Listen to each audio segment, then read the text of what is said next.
Hello and welcome to a training on the high performance pyramids, the making of a corporate athlete. Over the next 30 to 45 minutes, we're going to jump in to 4 levels of the pyramids, understanding how you can start to improve your energy levels, your consistency, your motivation, but also just improve your overall wellness as well in a corporate environment. And look, this is designed for the kind of clients that I coach, primarily directors, VPs, and the CXO, who are operating at a certain level. So without further ado, let's jump into it.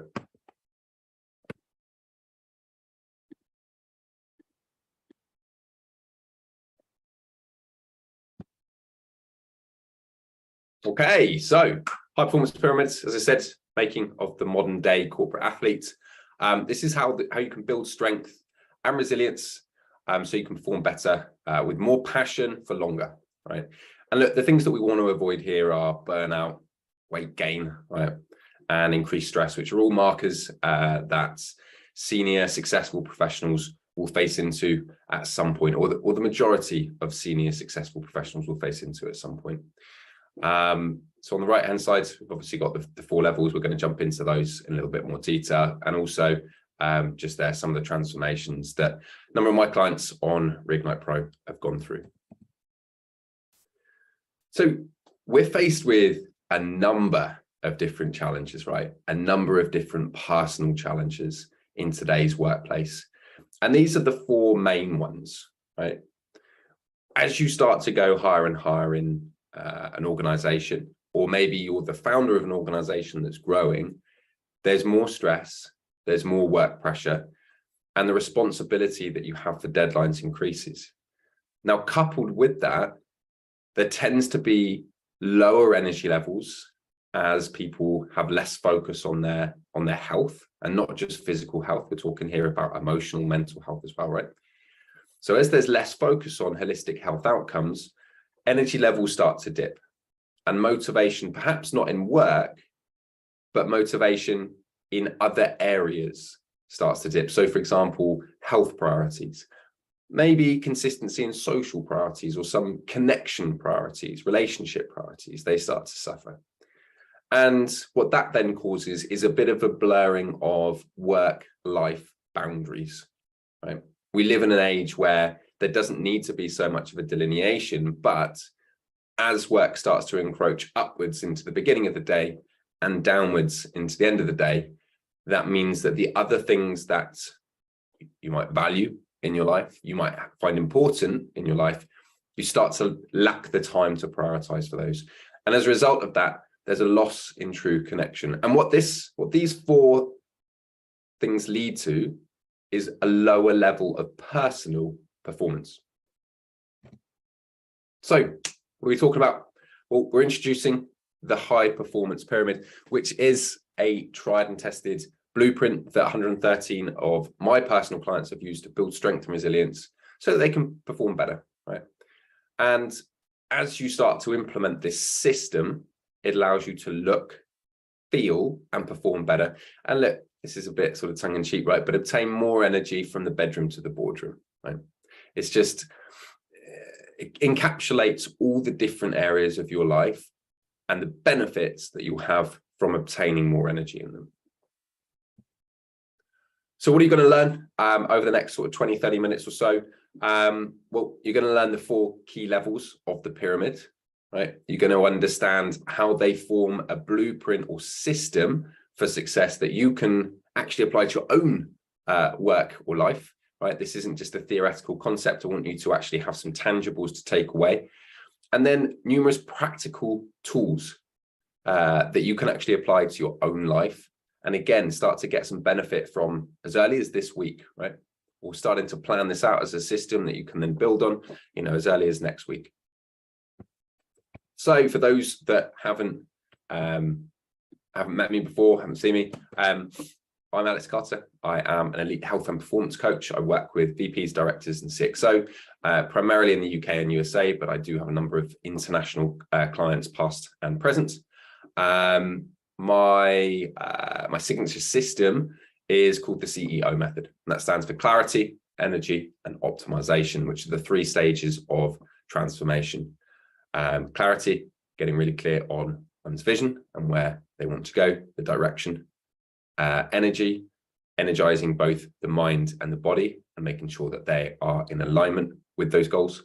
And then optimization, which just means 2 things: increasing the intensity on things that you know and are proven to work for holistic health measures, and then reflection, right? Looking at what went well, what could you do better, and just reflecting on a past period so that you can then start again, right? And then the clarity phase begins again. So the CEO method is a circular or secular system. And my job, right, is to make successful professionals, already successful professionals that are doing well in their careers, just gain that additional unfair advantage by looking, feeling, and performing better. A little bit about me. It's me and little wee man, my son Hector. He's 8 months old now. So I'm an ex-FTSE 100 executive. I've done a lot of work for BT, RS, some of those big companies down there. I now have a coaching and consultancy business where I run my high performance coaching business, and then I consult as an operations director into another coaching business. But at heart, I am a challenge enthusiast. So what sort of gets me out of bed is, don't ask me why, right? But is kind of pushing myself physically in things like Ironman, 100-mile run. I did a month-long triathlon, decided to do white collar boxing, amateur bodybuilding. So that's kind of what gets me going outside of the work that I do. And my wife, long-suffering wife, the backbone to our family unit is Victoria, the wonderful Victoria. We've been married for 2 or 3 years now. You should probably know this. But we've been together for about 9 years, and we actually went to school together. So whilst we weren't childhood sweethearts, we don't have that background. We were very good friends at school, and we kind of reconnected much further down the line after university. I don't think it would have worked otherwise. So look, that's a bit about me. That's not Victoria. That's my lovely mum in the picture, and my son Hector. So the 4 levels of the high performance pyramid, what are they? Well, working from the bottom up, level 1 is physical capacity, which allows you to just build endurance. If you think about, athletes in the conventional sense, those track and field athletes, or those sports people, right? They have to have a base level of fitness to perform their chosen sport. Now, if your chosen sport is business, you need to have a base level of physical endurance that will allow you to then get to the next level. So promoting that mental and emotional recovery. So the next level up is emotional capacity, right? Which is your ability to tolerate stress, is your ability to process certain emotions.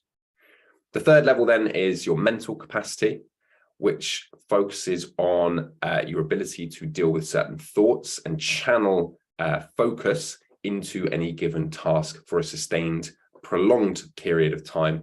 And the final level, I call it spiritual capacity, but it's more, let's think of it in terms of energetic capacity, right?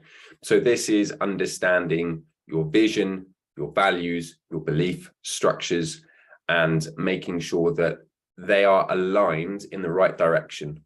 Because if they're not, then you don't have that extra internal energy to pull you towards a higher performance level, and you're left with motivation and consistently having to push. So those are the 4 levels of the high performance pyramid. And what we're going to do is we're going to jump into each one and just talk about some of the tools and systems in a bit more detail, right? So that you've got something to take away at the end of this. So the first one, physical capacity, is about, as I said, building the foundations to tolerate more stress and drive holistic health benefits. So if we look at the 4 parts of physical capacity, there is, of course, an exercise component. And for me, the way in which I structure this is using something called the Anytime, Anywhere framework. And that is having a program of exercises, a systematic program of exercises that is aligned to your goal, built on principles like progressive overload, as in it gets harder for you as you get stronger and fitter. But the most important thing is that it's adaptable to your environment. So if you're traveling and you're staying in hotels, don't worry, we got you, right? If you've got access to a gym at home, or you go to a commercial gym, don't worry, we got you, right? So it's about having the right exercise programs at your fingertips, even if you've got 10 minutes, 5 minutes, an hour for you to do some sort of workout. And generally, what I do for my clients who are looking for increased energy and weight loss as two predominant outcomes, we'll look at HIIT, high intensity interval training, which is going to boost your testosterone by as much as 18%, decrease your cortisol levels by as much as 30%, recent studies have found. We're going to look at lower intensity steady state cardiovascular work, which just generally people tend to enjoy, in my experience, a little bit more. It might be related to running, cycling, swimming, rowing, right? Any of those kind of lower intensity steady state sports. Resistance training, which is going to improve your posture. It's going to reduce your chance of osteoporosis. It's going to increase your telomere length, right, in your DNA, which can lead to increased longevity. And it's also going to physically strengthen you.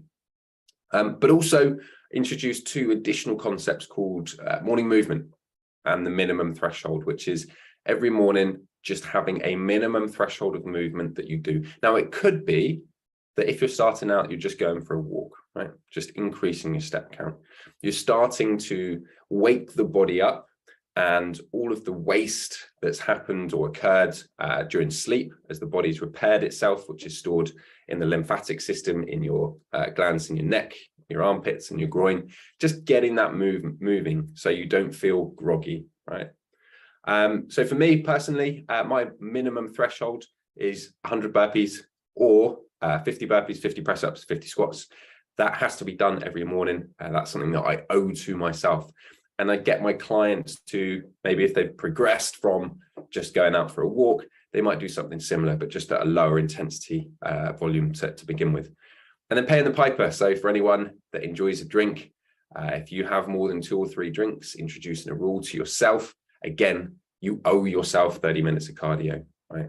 It's condition you A, don't drink as much, but B, it's also just getting any of those toxins out of the body quicker so that you can rebound and recharge and reset, and then come back stronger with increased levels of performance. So that's kind of on the exercise side. Obviously, again, if we think about physical capacity in the conventional sense, there is a nutrition component. And what I use with my clients is a lifestyle management protocol that I've developed called conscious consistency, or the conscious consistency principle. What it's not is a diet. Right? A diet presupposes a start and an end point, and generally a significant overhaul into the way in which you eat. What I found in my experience is diets, say what you will about them, but what happens after the diet is the most important thing. So when someone says to me, oh, I've lost, I lost 2 stone on keto. Cool, awesome. Well, how much do you weigh now? Well, I put it all back on and then a bit after I came off the diet. Cool. You didn't really lose it then, right? I'm not being harsh, but you get my point. What we need really is a lifestyle management system for sustained performance, rather than just actually a diet that's going to cause you to lose weight in the short term. And that, for me, has 10 key components. So there's an awareness to start with, just bringing more conscious awareness to what and how and when you're eating. After that is hydration. So we want to make sure that you're drinking 3 liters, up to 3 liters of water a day, which for a lot of people, this might sound quite a lot, but this is in studies that have found you tend to perform better at this level of hydration. It's also going to help you improve mental focus. It's going to give you holistic health benefits. And it's also going to mean that at rest, you'll burn more stored fat rather than using carbohydrate as an energy source. So a number of different reasons why you want to be drinking water. And the way in which I do this is I just get my clients to buy a big 2-liter bottle. They have a pint in the morning, they get through that bottle throughout the day, and they have a pint in the evening. And that is their 3 liters done. Don't eat late is another principle of conscious consistency. If you think about the digestive system, it generally takes an hour and a half, 2 hours to digest a meal, depending on the size, and also the speed of your metabolism. But let's just say that's a rough order of magnitude. If you're eating just before you go to bed, it's then eating into your physical repair time. So you end up waking up feeling groggy, feeling a little bit sluggish. So a general rule is have your last meal of the day 2 hours before your head hits the pillow. Increase protein, right? So you want protein for two main reasons. One, to rebuild broken down muscle fibers. So as you exercise, you put micro tears in the actin and myosin filaments, and then these are rebuilt with available proteins. So you want to make sure that you've got adequate protein for that muscle resynthesis, but also you want protein from a satiety and balanced energy perspective. So protein, being a more complex molecule, tends to make you feel fuller for longer. It takes longer to break down in the stomach and then in the gut and intestinal system. So what I tend to find that most people do is when they start looking at their nutrition and their diet in a bit more detail, is they've got too many simple carbohydrates and not enough protein. So try and get more protein. And again, if you're looking at tracking, like at least 100 grams of protein per day. Stay on top of hunger. So there's two types of hunger: emotional hunger and physical hunger. Emotional hunger is sudden. It's for a specific food type. Physical hunger is slow, gradual, creeping, right? So we want to make sure that if we are hungry, it's not emotional hunger that we are listening to, not those cues, but it's physical hunger. And the way in which we can stay on top of both of those is to eat regular meals. So that doesn't mean skipping breakfast, right? Unless you are on an intermittent fasting protocol. We'll talk a little bit about that some other time. But it means eating consistently and not saving all of your calories for a mammoth large meal, multi-course large meal just before bed that then sits there, digesting in the first few hours of sleep. Right, so stay on top of your hunger. Plan your nutrition. So this is particularly important for those people that travel as part of their routine or part of their job. It's understanding what is likely to be available. Have you got stuff packed with you? If you're going out to restaurants with work or with friends, what's going to be available for you that supports your goals, rather than just going out and kind of throwing caution to the wind, having whatever it is available. It's having a plan for your nutrition. Now, it doesn't mean that you need a meal plan for everything that you eat, right? No one has the time for that, or very few people have the time for that.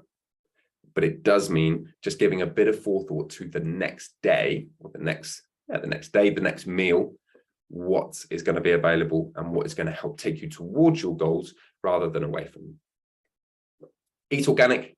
So there was a great study done that I read a few years back. I think it was done in 2010, maybe 2008, 2010. And it was looking at the micronutrient profile in spinach in 2010 versus post Second World War. And has to guess how many more micronutrients are in the spinach post Second World War? It was 52 times, right? So we are eating food that looks like the food that our grandparents were eating, but it is very, very different, very, very different makeup. Okay. Now, organic just means that it has less pesticides.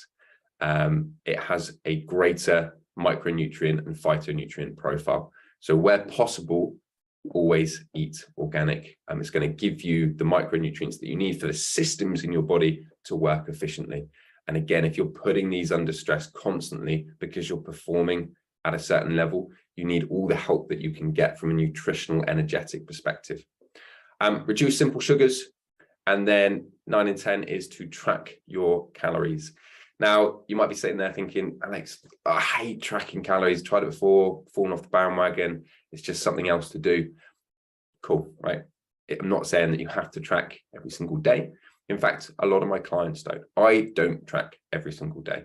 What I do is encourage a dual track approach where if you can, if you're in control and able to, track your calories, right?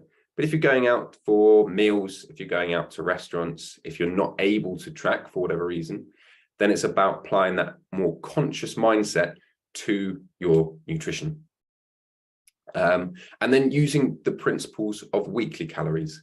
Now, again, tracking calories, it's like, Alex, do I have to do it? You know, I've tried it before and I struggle.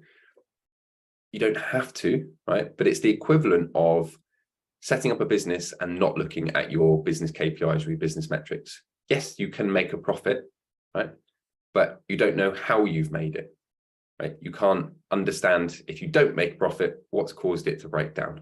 So tracking calories allows and gives you much more visibility into what's going right with your nutrition and then what's going wrong. And again, in another study, this was a large scale study, a number of people were asked to just guess how many calories that they were eating. And on average, people said that they thought they were eating about 1,800 calories. And in reality, they were eating close to 3,000. So we are not very good in general at guessing how much we eat. So how do we get around that? Well, we track calories and we use the principle of weekly calories. So if you want to go out, the weekend, you want to eat or drink a little bit more, right? That means maybe in the week, you pull back a little bit. And that means that you can still enjoy yourself. You can still have the meals and the foods that you want and still come Monday morning, step on the scales and be however much lighter, right? So that's the principle of weekly calories. So the last two parts of physical capacity are sleep. And we want to be getting 7 hours plus of quality sleep. And to help with that, we want to do two things, right? Reduce blue light exposure in the evening, right? The blue lights from the lights that we have in the house, in the office, they contain blue light that is 4 times more powerful than that of the sun. And what that does is, imagine when you wake up in the morning, the reason you wake up in the morning is it gets lighter, right? As long as you're not relying on an alarm or something, right? The reason you would naturally wake up in the morning is because it gets lighter and the blue light from the sun hits your body, hits your eyes, and that causes a small drop of cortisol, the stress hormone in the body, and that sets in place a number of metabolic reactions that then wake you up. Now, the blue lights at home are 4 times more powerful than that of the sun at that point in time. So what's happening is it's telling your body, hey, it's the middle of the day. It's the middle of the day. You need to get up. You need to keep going. Right? You need to stay awake. And that stops the production of nighttime hormones like melatonin, like serotonin. And that can lead to, if it's done consistently and for years and years, it can lead to sleep imbalances. It can even lead to autoimmune, autodegenerative diseases later in life, right? So the other part here is to what I call download your brain, or think about, who are you taking to bed, right? Who's going with you? And I don't mean your partner. What I mean is, which version of you are you taking to bed? Are you taking the stressed out person that's been thinking about all the things that they've got to do, trapped in a state of stress and fear? And you're taking that from your conscious mind to your subconscious mind and downloading that brain? Or are you able to take some of the reflections from the day out by writing, by thinking, by meditating perhaps? And then the version of you, the conscious mind that you take to bed has downloaded all of that crap, right? So you're a much cleaner version of yourself. You're not taking that kind of negative energy with you. And then the download from conscious to unconscious mind is much more positive. It doesn't have that emotional baggage attached to it. And then the final thing is to track sleep patterns. So for anyone that doesn't have an Oura ring, I really, really recommend these to all of my clients. Fantastic bit of kit that looks at sleep patterns. It measures your heart rate variability. It measures your REM sleep, your deep sleep. And over time, it allows you to build up a pattern of how you sleep, and then allows you to optimize it, looking at recovery metrics, etc. So that's sleep. And the final part of physical capacity then, which is this base level of the pyramid, is recovery. Now, recovery has 5 key principles: hydration, which we've talked about; movement, which we've talked about; changing channels mentally, which just means every 90 to 120 minutes, you're going to actually change what you're working on, right? So you're not doing the same task for longer than 90 to 120 minutes. Now you might say, Alex, yeah, but I've got this big presentation to do and I need to get it done by tomorrow. If you're in that situation, sometimes you have to disregard this. But as a general rule, You want to make sure that actually that focused, intense work is done for 90 to 120 minutes, and then you change channels, you go and do something else. And if you do this over time, you get more done, right? The last two bits here are to eat light, right? So you're not putting loads of pressure onto the digestive system and taking energy and focus away from your mental capacity. And then refusing to live in a prolonged negative emotional state. And we'll talk about this in a little bit more detail when we get to the next section. So that's the base level of the high performance pyramid. And when you do take care of yourself from a physical perspective, right, you free up energy and enthusiasm and passion to take care more for other people. So you're not just looking after yourself, right? It's not a selfish act. You are actually caring for other people by investing time, effort, energy, and resources into yourself. So number two, the second level up, emotional capacity. And this is to get you feeling, right? Thoughts from the mind, feelings in the body, feeling in a state of calm, focus, and confidence each day.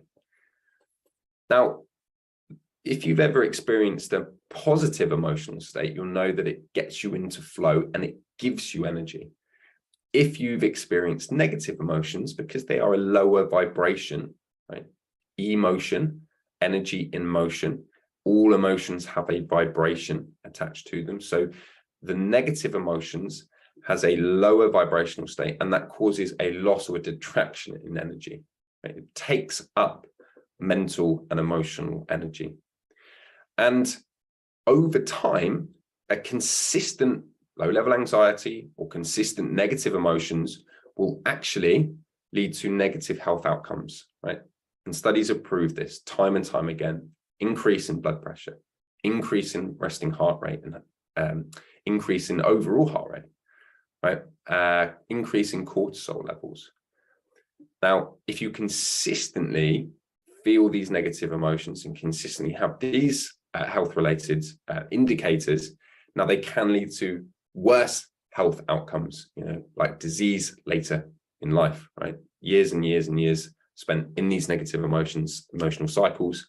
These can lead to, studies are starting to come out that show these links between certain diseases later on in life. So how can you start to improve your emotional state?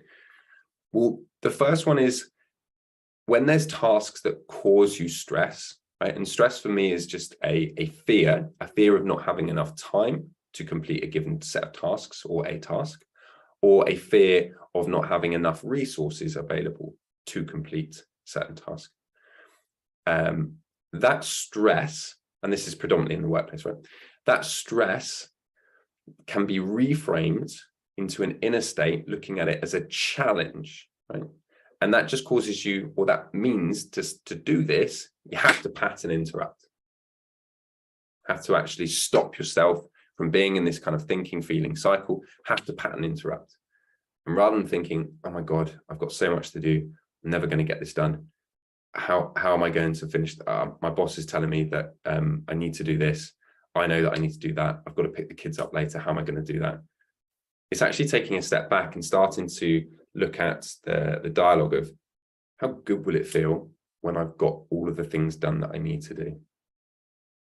What can I deprioritize or delegate?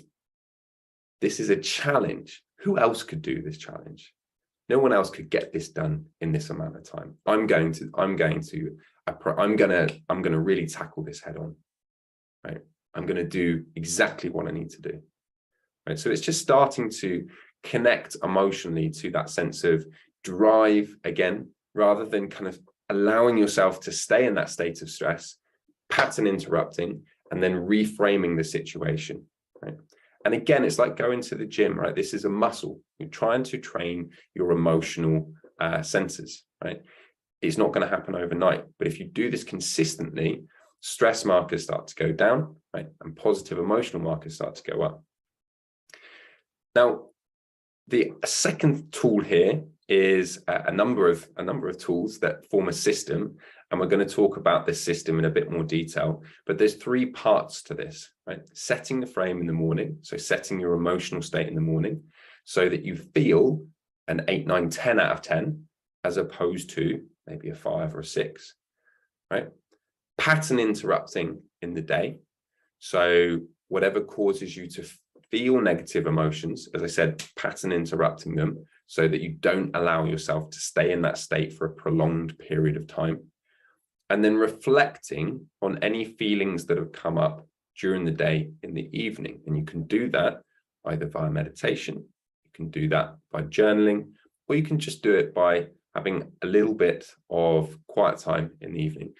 And again, you know, you might be sat there thinking, Alex, quiet time, meditation, I don't have time for that. You know, I've got 2, 3, 4 kids, and I've got this job to do, and I've got a husband. Cool, that might be the case. But, right, if this is something that you want to focus on, you want to get a handle on, and you want to be able to show up for your kids in the way that you want to as their role model, and you want to be able to show up to work as a high performer, you will find 5 minutes. You can find 5 minutes, right? It's you telling yourself that you can't, that keeps you stuck. You think that it's this big problem that you need to solve. And actually, if you just reframe it as like a 5-minute solution, I need to find those 5 minutes. I'm going to find those five minutes. Where do I find them? Then actually, you start to put in place a small system that you can then build upon that will start to address these problems. So number 3, going up the pyramid, mental capacity. And this includes focus. This includes time management, diary management, and driving towards positive outcomes. So some of the tools here are meditation. Now in the East, they have about 50 different words for meditation. In the West, we just call it meditation, right? So the types of meditation that we can consider here is heart focus meditation, which kind of bridges the gap between mental and emotional. That's just getting into your heart center and feeling certain feelings. Now we've measured this, or the guys over at Heart Math Institute have measured this. Your heart has an electromagnetic field of up to 9 meters, right? So getting into your heart, the seat of your emotional center, you can start to align it to your head, right? The brain waves in your head. So your heart, the electromagnetic field from your heart, and the brain waves in your brain are aligned. So that's one of the types of meditation. Another type of meditation is what we call future pacing or visualization meditation. That's starting to think of certain outcomes, define certain outcomes, and then thinking, how do you get there? Starting to visualize the steps in which you have to go through, and then how you're going to feel at each stage. So again, you're aligning that thinking, feeling loop. We'll talk about a few more when we talk about the system and how to put that in place. Now, we've talked about 90 to 120 minute task slots, which allow you to focus your energy on a given task. So when you're not in meetings and you've got to prepare slides, you've got to do a certain set of tasks, 90 to 120 minutes is the maximum that you should sort of focus on one task.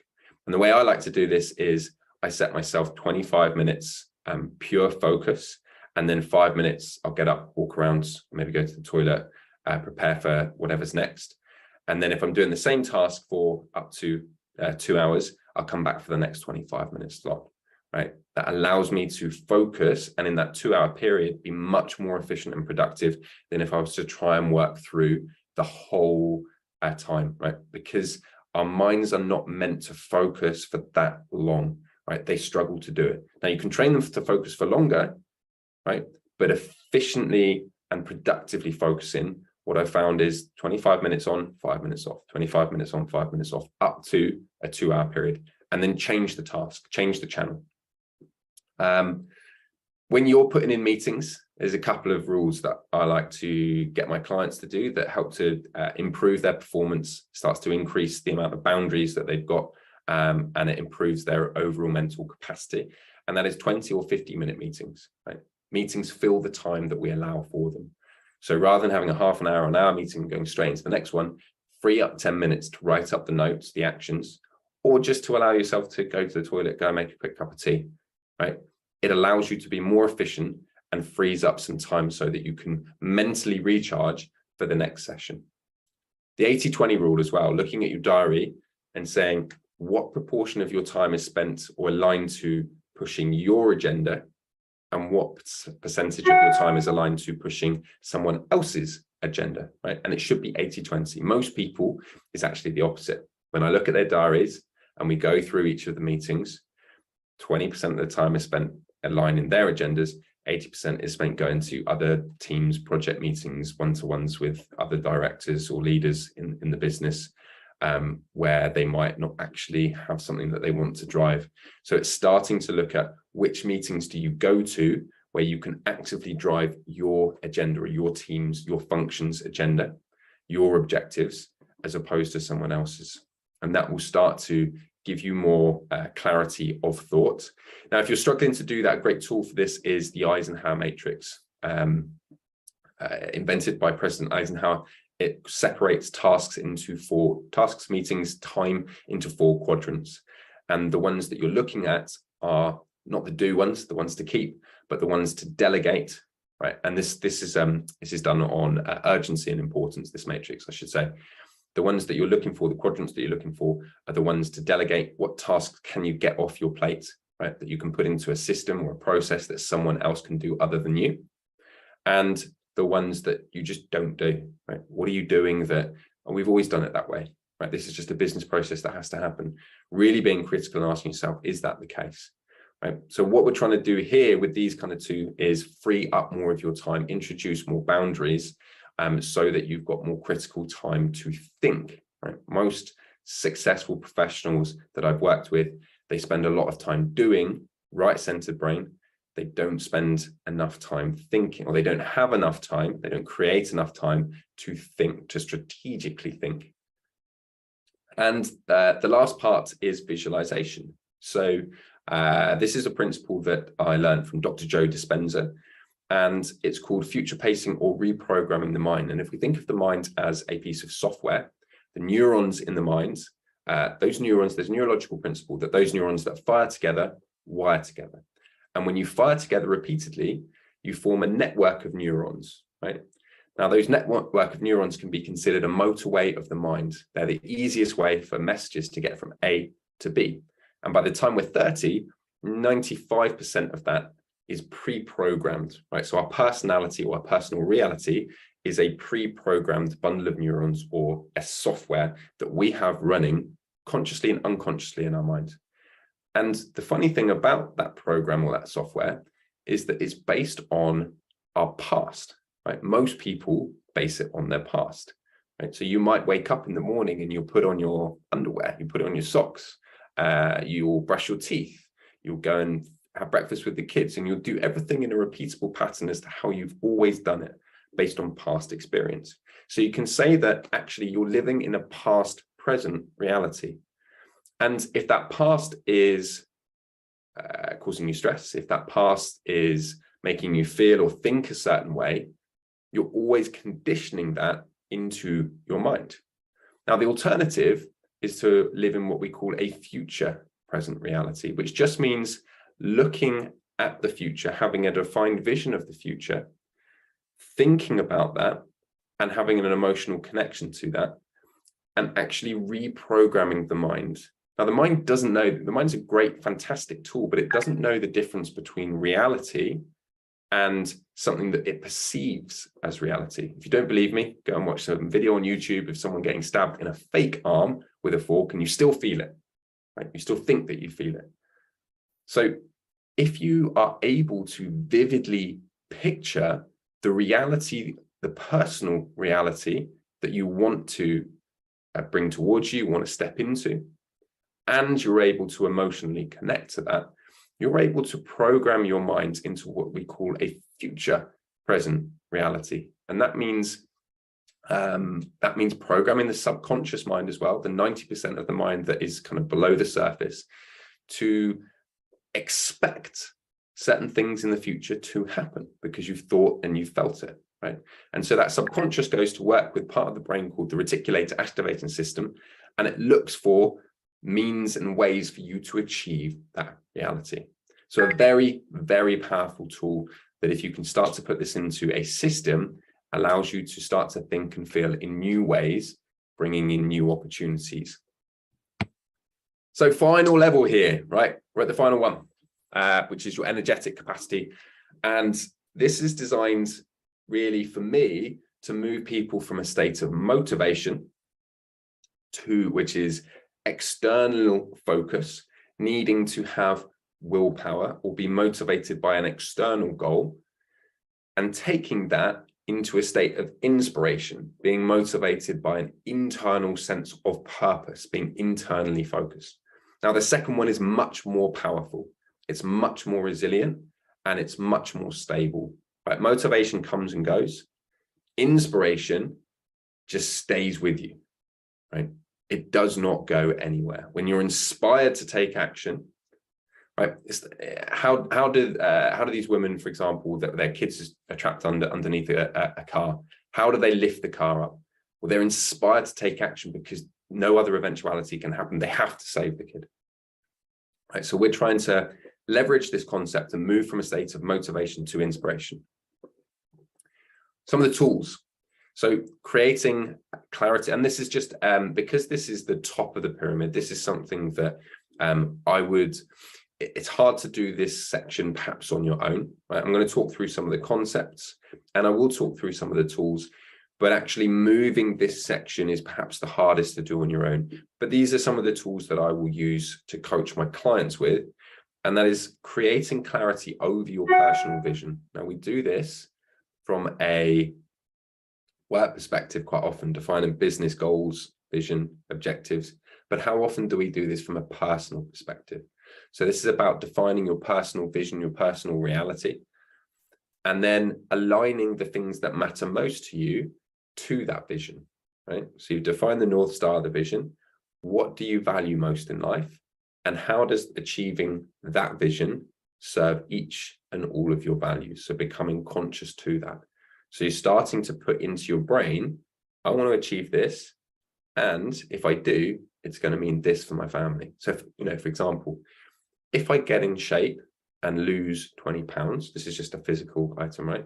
It's going to mean that I'll have more energy to show up with my kids and play with them after work. It's going to mean that I can actually show up as a role model and encourage them to also lead a healthy, prosperous and a long life, right? It might mean that I can show up with more energy and focus at work and get more done in less time. So we're starting to define this outcome that we want and link it to all of the things that we value the most. And then the most important part here is understanding what your beliefs are, what you hold to be true about yourself, your self-identity perhaps, and then shifting those beliefs, right? Sometimes the biggest limiting factor to any transformation is your self-identity or who you view yourself as. And we all do have beliefs, and some of those beliefs are self-limiting beliefs. So they limit the amount to which we can actually achieve something or transform into something, become someone. So we need to work out what those beliefs are, make them conscious, and then start to, using systematic protocols over time, start to shift those beliefs, right? Move the limiting beliefs out of the way and reframe them into positive, empowering beliefs. So this is bringing it all together now. This is the bit that, we said at the beginning, what do you want to take away from this? This is what you can take away as the actual tools to put into a morning, day, and evening routine. So this is just an example of a routine. This is maybe what some of my clients might do, for example. This isn't necessarily my routine. I might do something just a little bit longer than this. But this is something that you can put together. You can maybe start with kind of just 10 minutes, right? And then build it into a system. I'm just going to go through some of the tools. So the morning routine, we've got morning movement. We talked about the importance of movement, getting rid of the waste, starting to increase your testosterone, reduce your cortisol. So from a physical capacity perspective, then going up the pyramid, emotional capacity, cold showers. Right? There's a number of health benefits associated with cold showers. Generally in the UK, in winter months, the average Brit spends about 12 minutes outside. And so cold showers actually keep the body living as it's supposed to live, with extreme temperatures, hot and cold, not just warm. Okay. It also can improve immune system, But we're using it here because when you get in a cold shower, there's certain emotions that come up, like, fuck, I need to get out of this. This is fucking cold, right? And what we're trying to do is, like, you've got two options at that point. Either you get out or you say, I'm going deeper, right? So what we're doing here is we're training you emotionally to not to, at the first sign of difficulty, not to kind of give up, but to actually be resilient and continue to go further. So that's why we do cold showers. And also they're a great tool for energizing yourself. So when you come out of a cold shower, you are ready to go. I had a cold shower this morning before I did this, and it woke me up a lot more than my morning coffee does. My movie or affirmations. So this is starting to use words that convey certain feelings or emotions, right? And start to align your emotional capacity and your mental capacity. So my movie might be, my movie is a collection of 20 different images with sentences associated to them, defining what I'm going to achieve in my life. So for example, becoming a property investor, owning a vineyard, being a resilient father, right? Thinking that there is less that I know than I do know. Right? I meditate daily. All of the things in my life that I want to achieve or do or am, put that into a mind movie, right? That I look at daily. And this is helping me visualize, we talked about this before, right? This is helping me visualize a future and emotionally connect to that future. And so that bridges the gap between sort of mind movie and then visualization meditation, which is maybe doing something similar, defining 1, 2, 3 different outcomes and thinking and feeling about what it would be like to get there, the steps that's needed to get there, but doing that consistently. Again, like going to the gym. When you go to the gym at first, do some bicep curls, you're not going to get massive biceps overnight, right? You have to go and do it consistently, build up that muscle. It's the same with visualization meditation. But when you do it, you are priming your subconscious mind to help pull you towards that given goal. So throughout the day, this is just kind of 2 to 5 minutes. And so the morning routine is just going to take 20 minutes, right? No longer than 20 minutes. Haven't got the time for anything longer. 20 minutes is all it takes to get yourself in a peak performance state, ready for the day. So throughout the day, we've got the anytime, anywhere exercise framework, which outside of defined exercise sessions, I get my clients to set up. It's something simple, right? But no one really does this. And it's simple. And this is a lot easier if you're working from home. It's a little bit more difficult if you're working in an office, right?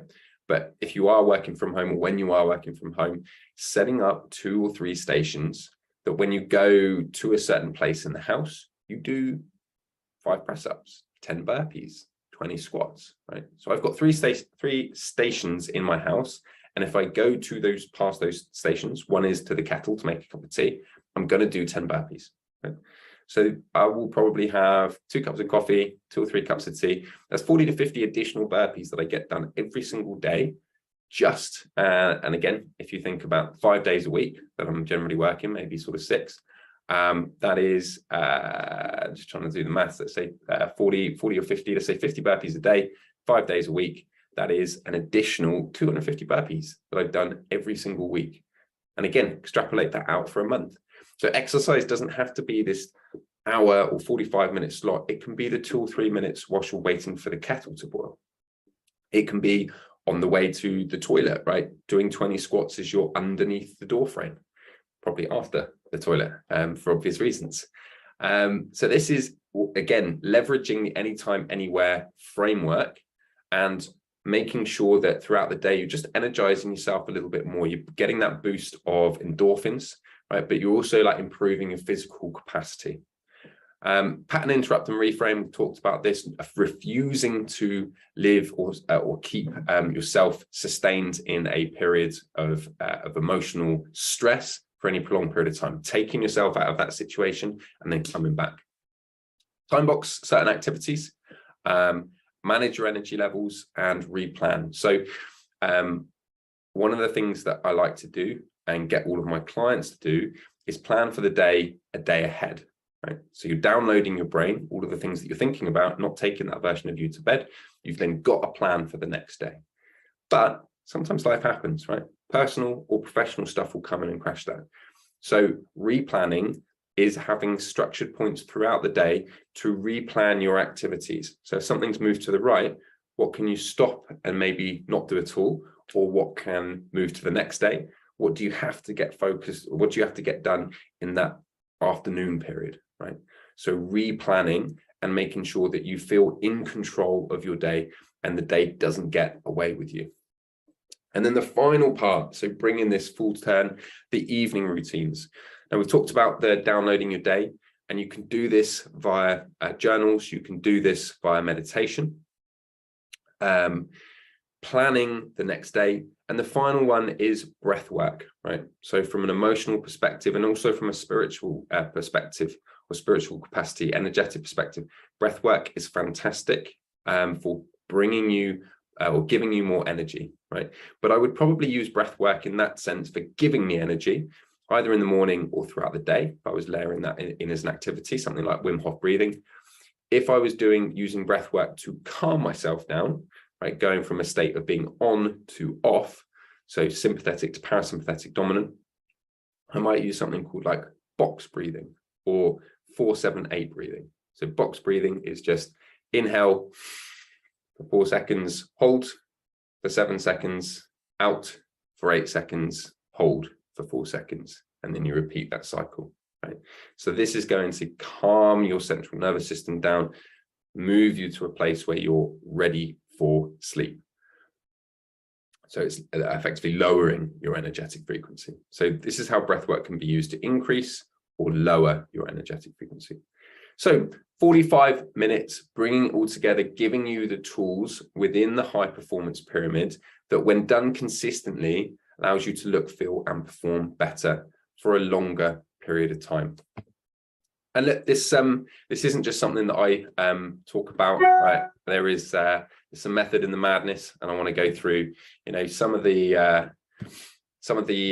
benefits that some of my clients have got from this system specifically. So busy sales director over in the US, client Tom, he lost 20 pounds in 12 weeks implementing this system, but then also put in place much better boundaries with his work.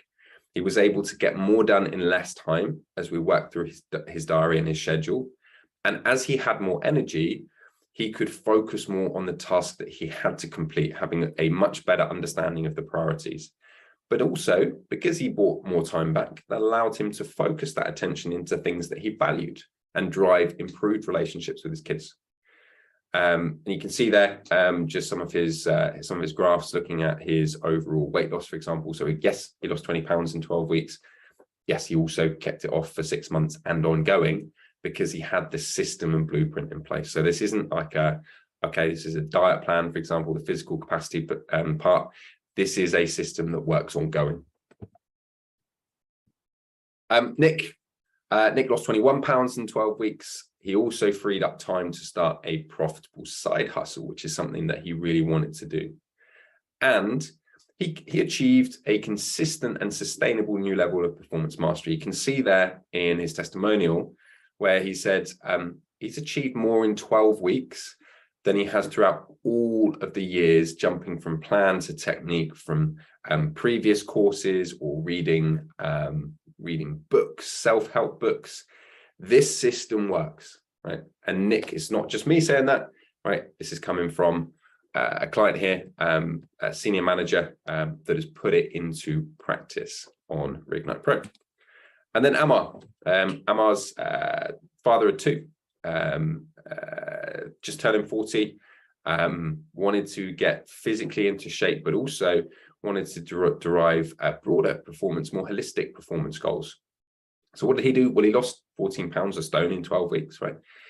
You could argue he didn't have loads of kind of weight to lose from the picture on the left, but physically got in much better shape, increased a lot of number of fitness markers, and that allowed him to have more energy. And as he started to as he started to focus on the physical aspects, that allowed him then to also perform better in, as he said here, all areas of his life, performance at work, having more energy, and therefore creating more time for his family. And one of the things that he did with that was launch a new business. And he said at the bottom, it's been life-changing, right? Because we're not just focusing on one element, the physical element, we are focusing across the board with this system on physical, mental, emotional, and energetic levels. So wrapping it all up, final sort of part here is like when people feel strong and resilient physically, mentally, emotionally, and energetically, they look better, they feel better, and they perform better. And when you win, your families will win also, right? When you win, your families will win also. But not just that, the businesses or corporations that employ them will employ you, right? Or if you're running a business, your business will directly benefit as well. So that just about wraps it up for this training on the high performance pyramid. This has been the A system or the system that over the last 4 years that I found generates not only results in the short term for 12 weeks, but results that allow you to take that system for the next 12 years plus, right? 12 weeks to 12 years. That's what I say to clients. And, you know, a number of the people that have just gone through a testament to that. So maybe you're watching this and thinking, look, this is a great system. I'm gonna look to integrate or implement this into my daily life. But maybe you're sat here thinking, actually, look, I'd like to get there a bit faster. I'd like some accountability. Or maybe I've tried some of this in the past and I failed. I just need some help. So if that's the case, please do go ahead and book a 15-minute open and honest conversation with me. Please do put your credit card away though, because this isn't that kind of call. It's not a sales call. In fact, during that call, you won't even be able to join my program, Reignite Pro. All this is for us, or giving us a chance to connect and for you to ask a few questions about the system and for me to help, I guess, understand how we can apply it bespokely to your unique situation and your specific goals. So this has been the high performance pyramid. Thank you for watching, and I will see you on another training sometime soon. Take care.